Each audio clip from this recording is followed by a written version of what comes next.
Señores ministros de la Corte, señores gobernadores, señores diputados y senadores nacionales, presidentes y dignatarios extranjeros, argentinos. Hoy comienza una nueva era en Argentina. Hoy damos por terminada una larga y triste historia de decadencia y declive y comenzamos el camino de la reconstrucción de nuestro país.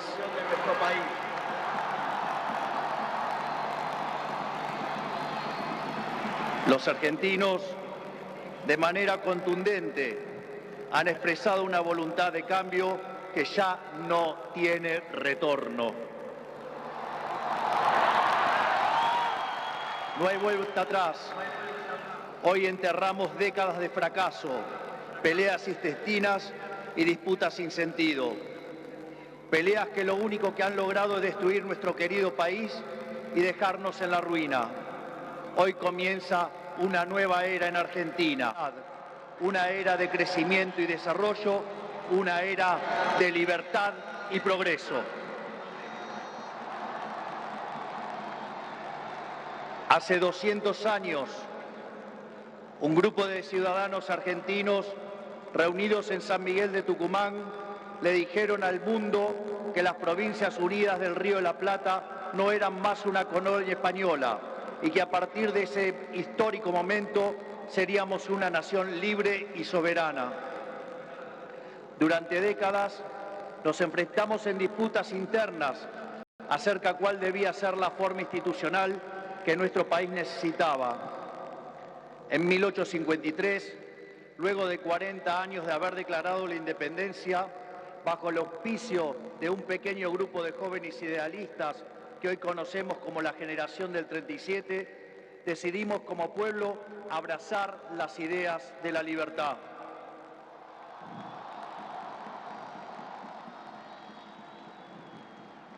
Así, se sancionó una constitución liberal con el objetivo de asegurar los beneficios de la libertad para nosotros, para nuestra posteridad y para todos los hombres del mundo que quieran habitar el suelo argentino. Lo que vino después de la sanción de esa constitución de fuerte raigambre liberal fue la expansión económica más impresionante de nuestra historia. De ser un país de bárbaros enfrascados en una guerra sin cuartel, pasamos a ser la primer potencia mundial.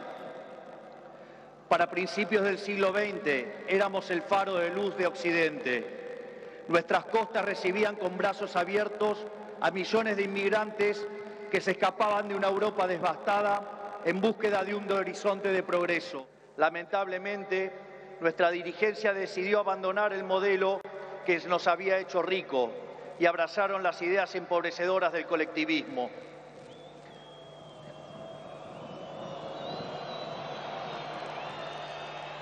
Durante más de 100 años, los políticos han insistido en defender un modelo que lo único que genera es pobreza, estancamiento y miseria. Un modelo que considera que los ciudadanos estamos para servir a la política y no que la política existe para servir a los ciudadanos.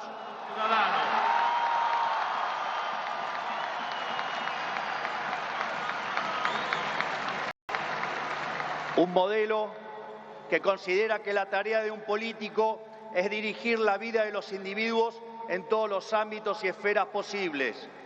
Un modelo que considera al Estado como un botín de guerra que hay que repartir entre los amigos. Señores, ese modelo ha fracasado.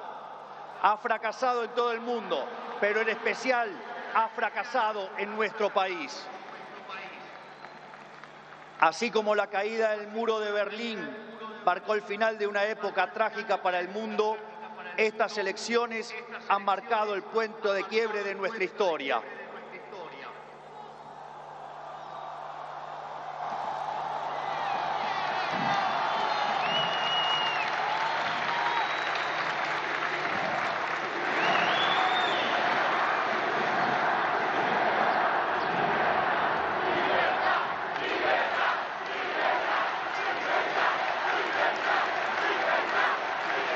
En estos días Mucho se ha hablado de la herencia que vamos a recibir. Dejen que sea muy claro en esto.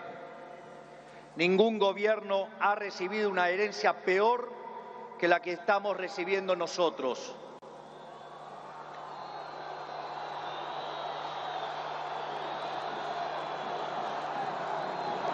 El kirchnerismo, que en sus inicios se jactaba de tener superávit gemelos, esto es, superávit fiscal y externo, hoy nos deja déficit gemelos por 17% del PBI.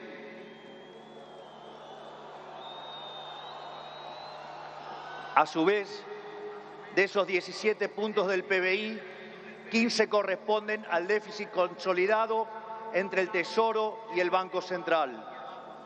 Por lo tanto, no existe solución viable en la que se evite atacar al déficit fiscal.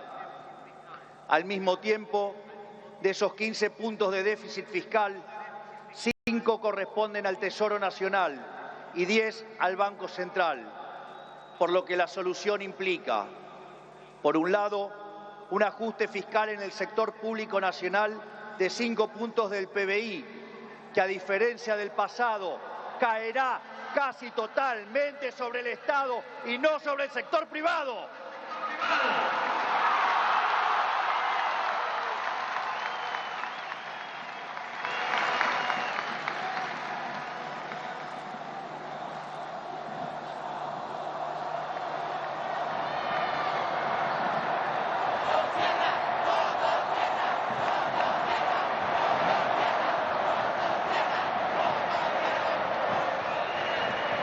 Por el otro, es necesario limpiar los pasivos remunerados del Banco Central, los cuales son responsables de los 10 puntos de déficit del mismo. De esta manera, se pondría fin a la emisión de dinero y con ello a la única causa de la inflación empíricamente cierta y válida en términos teóricos.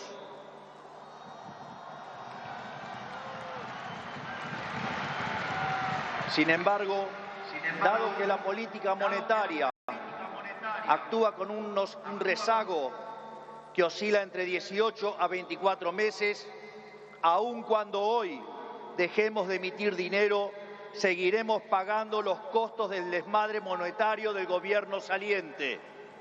Haber emitido por 20 puntos del PBI, como se hizo en el gobierno saliente, no es gratis. Lo vamos a pagar en inflación. A su vez, el cepo cambiario, otra herencia de este gobierno,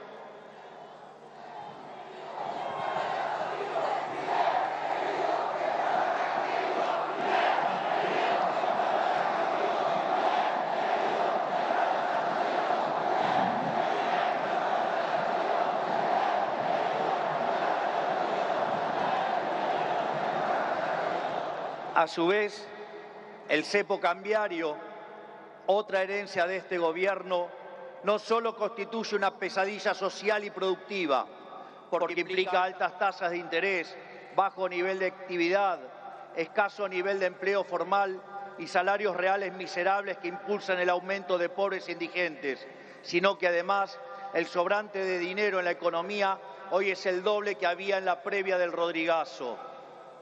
Para tener una idea de lo que eso implica, recordemos que el Rodrigazo multiplicó por 6 veces la tasa de inflación, por lo que un evento similar significaría multiplicar la tasa de inflación por 12 veces. Y dado que la misma viene viajando a un ritmo del 300%, podríamos pasar a una tasa anual del 3.600. A su vez, tranquilos que no termina acá, la herencia sigue. A su vez, dada la situación de los pasivos remunerados del Banco Central, la cual es peor que la que había en la previa de la hiperinflación de Alfonsín, en muy poco tiempo se podría cuadruplicar la cantidad de dinero y con ello llevar a la inflación a niveles del 15.000% anual. Esta es la herencia que nos dejan una inflación plantada del 15.000% anual, la cual vamos a luchar contra uñas y dientes para erradicarla.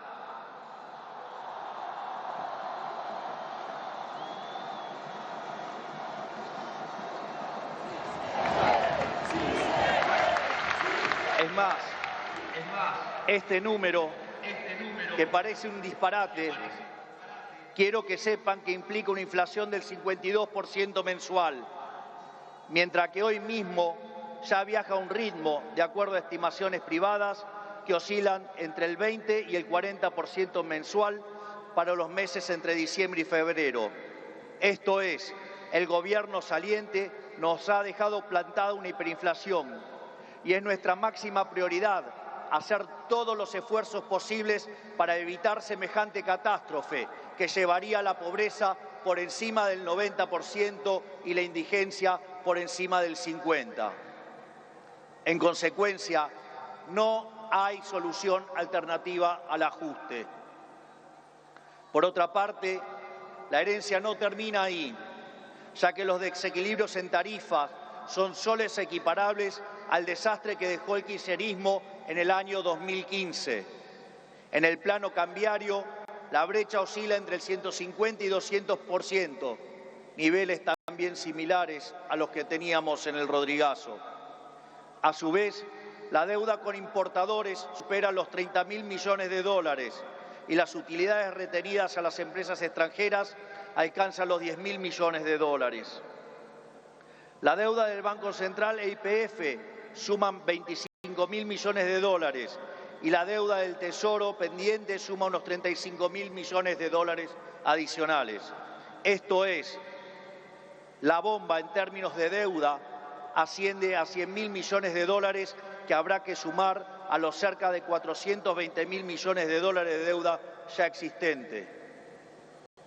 Naturalmente, a estos problemas hay que sumarle también los vencimientos de deuda de este año, donde los vencimientos de deudas en pesos son equivalentes a 90.000 millones de dólares y 25.000 millones de dólares en moneda extranjera con organismos multilaterales de crédito. Sin embargo, con mercados financieros cerrados y el acuerdo con el FMI caído por los brutales incumplimientos del gobierno saliente, el rollover de deuda es por demás desafiante aún para el mítico cíclope. Como si todo esto fuera poco, esto transcurre en una economía que no crece desde el año 2011. Y en línea a lo anterior, el empleo formal en el sector privado se mantiene estancado en 6 millones de puestos de trabajo, llegando a la locura que el mismo es superado en un 33% por el empleo informal. Por ello, no debería sorprender a nadie que los salarios reales se hayan destruido, ubicado en torno a los $300 mensuales, los cuales no solo son 6 veces inferiores a los de la convertibilidad, sino que de haberse mantenido la tendencia de aquellos años, o como lo decían ellos, el maldito neoliberalismo, hoy oscilarían entre 3.000 y 3.500 dólares por mes. Nos han arruinado la vida, nos han hecho caer por 10 veces nuestros salarios. Por lo tanto, tampoco nos debería sorprender que el populismo nos esté dejando 45% de pobres y 10% de indigentes. Luego de dicho cuadro de situación, que a todas luces parece irremontable, debe quedar claro que no hay alternativa posible al ajuste. Tampoco hay lugar a la discusión entre shock y gradualismo. En primer lugar, porque desde el punto de vista empírico, todos los programas gradualistas terminaron mal, mientras que todos los programas de shock, salvo el de 1959, fueron exitosos. En segundo lugar, porque desde el punto de vista teórico, si un país carece de reputación, como lamentablemente es el caso de Argentina, los empresarios no invertirán hasta que vean el ajuste fiscal, haciendo que el mismo sea recesivo.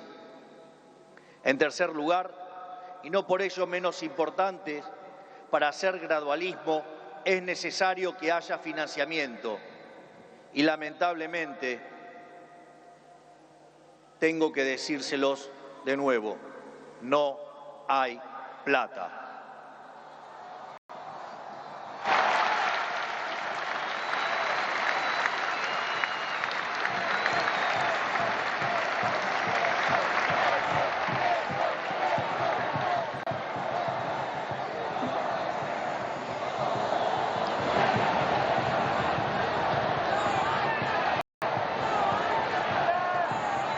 Por ende, la conclusión es que no hay alternativa al ajuste y no hay alternativa al shock. Naturalmente, eso impactará de modo negativo sobre el nivel de actividad, el empleo, los salarios reales, la cantidad de pobres e indigentes. Habrá esta inflación, es cierto, pero no es algo muy distinto a lo que ha pasado en los últimos 12 años.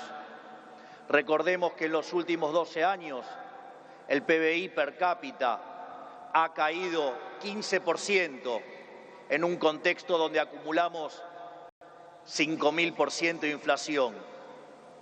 Por lo tanto, hace más de una década que vivimos en esta inflación. Por lo tanto, este es el último mal trago para comenzar la reconstrucción de Argentina.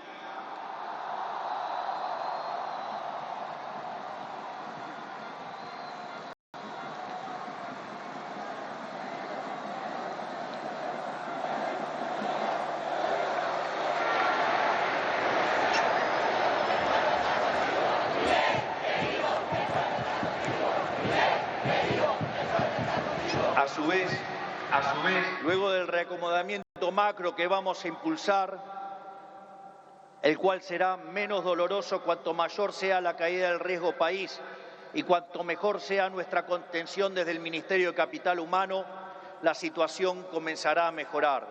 Esto es, habrá luz al final del camino.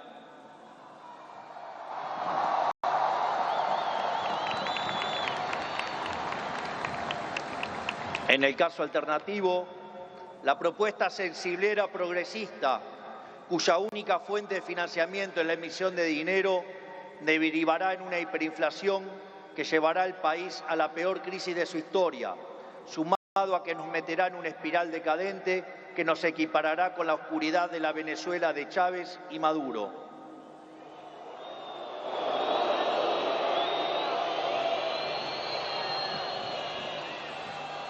Por lo tanto, luego de semejante cuadro de situación, no pueden quedar dudas que la única oposición posible es el ajuste, un ajuste ordenado y que caiga con toda su fuerza sobre el Estado y no sobre el sector privado.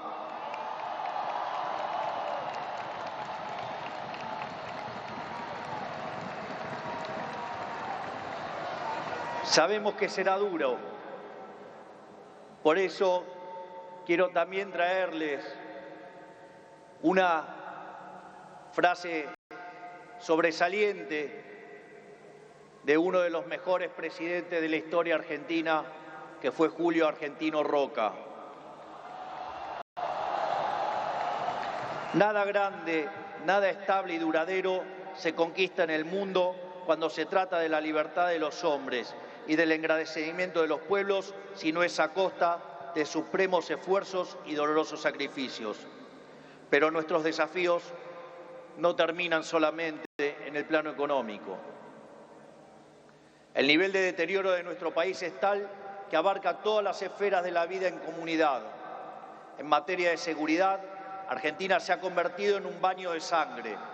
Los delincuentes caminan libres mientras los argentinos de bien se encierran tras las rejas. El narcotráfico se apoderó lentamente de nuestras calles, a punto tal que una de las ciudades más importantes de nuestro país ha sido secuestrada por los narcos y la violencia. Nuestras fuerzas de seguridad han sido humilladas y maltratadas durante décadas. Han sido abandonados por una clase política que le ha dado la espalda a quienes nos cuidan. La anomia es tal que solo el 3% de los delitos son condenados. Se acabó con el siga-siga de los delincuentes.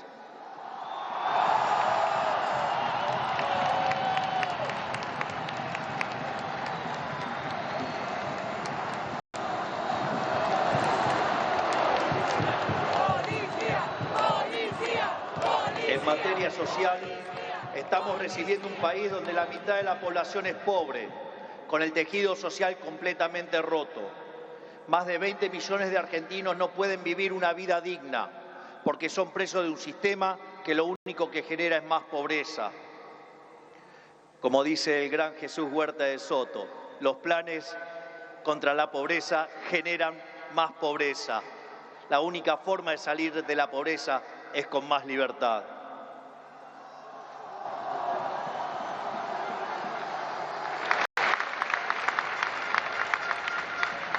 Al mismo tiempo, 6 millones de chicos hoy a la noche se irán a dormir con hambre, que caminan descalzos por la calle y otros que cayeron en la droga.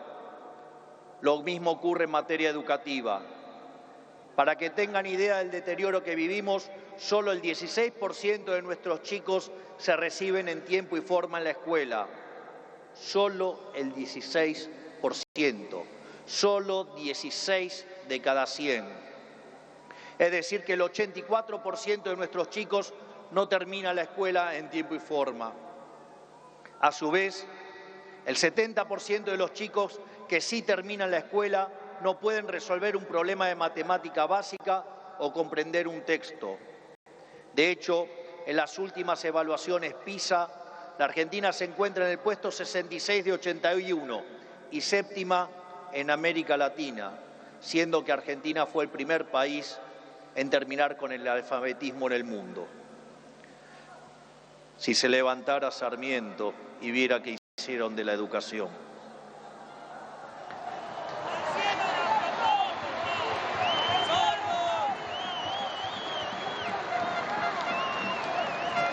En materia de salud, el sistema se encuentra completamente colapsado.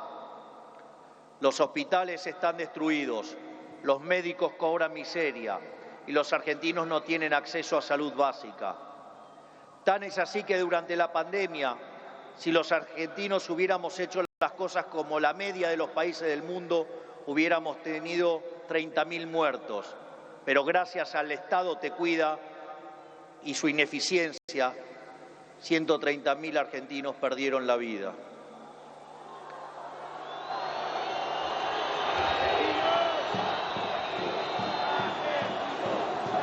Ese es el estado presente del que los políticos tanto hablan, argumento que utilizan para justificar el aumento descomunal del gasto público que solo los beneficia a ellos. En todas las esferas, miren donde miren, la situación de la Argentina es de emergencia. Si miramos la infraestructura de nuestro país, la situación es la misma. Solo el 16% de nuestras rutas se encuentran asfaltadas y solo el 11% se encuentra en buen estado. Por eso, no es casualidad que mueran cerca de 15.000 argentinos por año en accidentes de tránsito. Lo que quiero graficar con todo esto es que la situación de la Argentina es crítica y de emergencia. No tenemos alternativas y tampoco tenemos tiempo. No tenemos margen para discusiones estériles. Nuestro país exige acción y una acción inmediata. La clase política deja un país al borde de la crisis más profunda de nuestra historia. Cada uno de ellos tendrá que hacerse cargo de su propia responsabilidad. No es tarea mía señalarlos. No buscamos ni deseamos las duras decisiones que habrá que tomar en las próximas semanas, pero lamentablemente no nos han dejado opción. Sin embargo, nuestro compromiso con los argentinos es inalterable.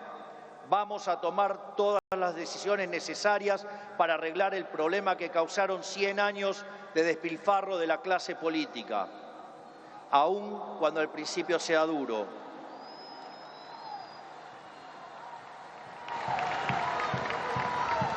Sabemos que de corto plazo la situación empeorará, pero luego veremos los frutos de nuestro esfuerzo habiendo creado las bases de un crecimiento sólido y sostenible en el tiempo. También sabemos que no todo está perdido. Los desafíos que tenemos son enormes, pero también lo es nuestra capacidad para superarlos. No va a ser fácil, 100 años de fracaso no se deshacen en un día, pero un día empieza y hoy es ese día.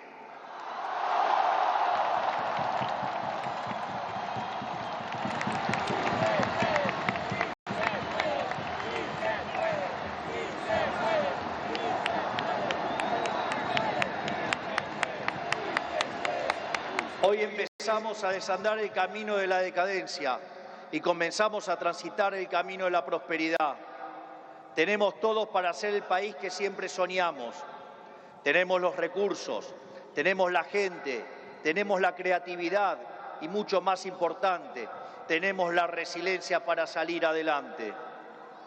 Hoy volvemos a abrazar las ideas de la libertad, esas ideas que se resumen en la definición del liberalismo de nuestro máximo prócer de las ideas de la libertad, el profesor Alberto Venegas Lynch, hijo, que dice: el liberalismo es el respeto irrestricto del proyecto de vida del prójimo, basado en el principio de no agresión, en defensa del derecho a la vida, a la libertad y a la propiedad, cuyas instituciones fundamentales son la propiedad privada, los mercados libres de intervención estatal, la libre competencia, la división del trabajo y la cooperación social.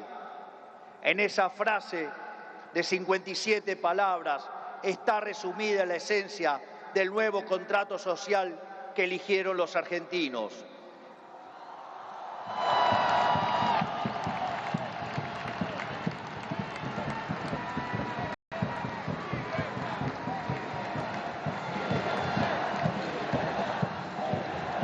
Este nuevo contrato social nos propone un país distinto, un país en el que el Estado no dirija nuestras vidas, sino que vele por nuestros derechos, un país en el que las hace, las paga.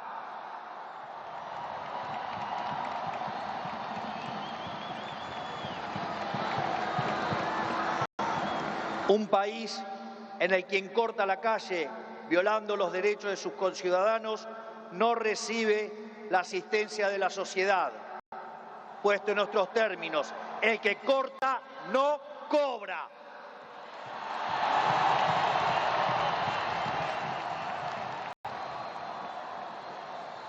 Un país que dentro de la ley permite todo, pero fuera de la ley no permite nada. Un país que contiene a quienes lo necesitan, pero no se deja extorsionar por aquellos que utilizan a quienes menos tienen para enriquecerse a ellos mismos.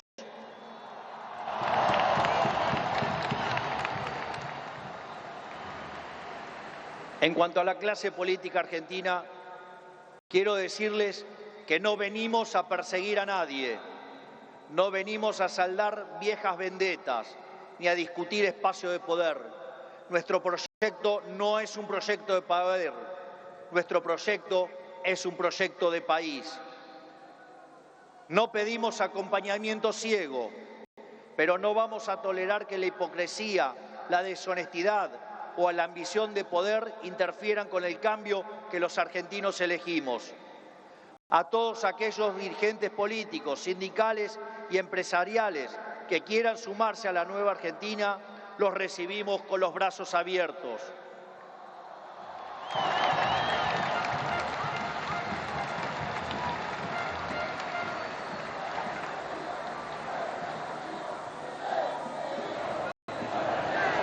Así, no importa de dónde venga, no importa qué hayan hecho antes, lo único que importa es hacia dónde quieren ir.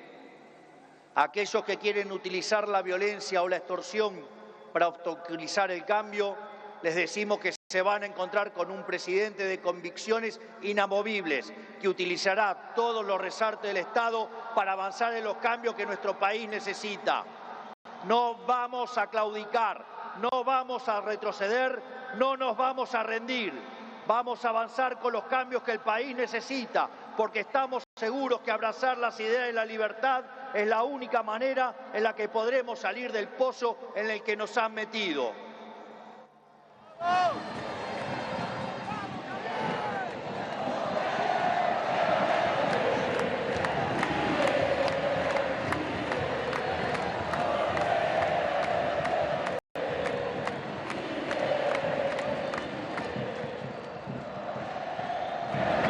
Por lo tanto, y para ir terminando, que quede claro, hoy comienza una nueva era en Argentina.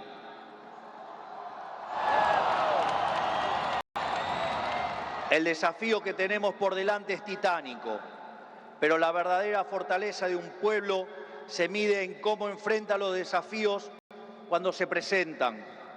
Y cada vez que creemos que nuestra capacidad para superar esos desafíos ha sido alcanzada, miramos al cielo y recordamos que esa capacidad bien podría ser ilimitada. El desafío es enorme, pero lo afrontaremos con convicción, trabajaremos sin descanso y llegaremos a destino. No es casualidad que esta inauguración presidencial ocurra durante la fiesta de Hanukkah, la fiesta de la luz, ya que la misma celebra la verdadera esencia de la libertad.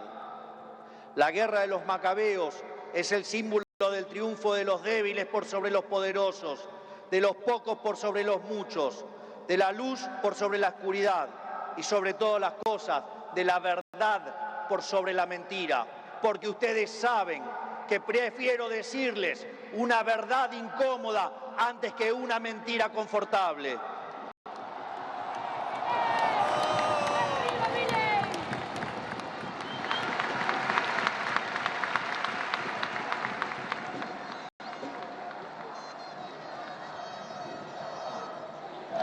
Estoy convencido de que vamos a salir adelante. Recuerdo cuando hace 2 años, junto a la doctora Villarruel, hoy vicepresidente de la Nación, ingresamos a esta casa como diputados. Recuerdo que en una entrevista me habían dicho, pero si ustedes son 2 en 257, no van a poder hacer nada. Y también recuerdo que ese día la respuesta fue una cita del libro de Macabeos 3:19, que dice que la victoria en la batalla no depende de la cantidad de soldados, sino de las fuerzas que vienen del cielo.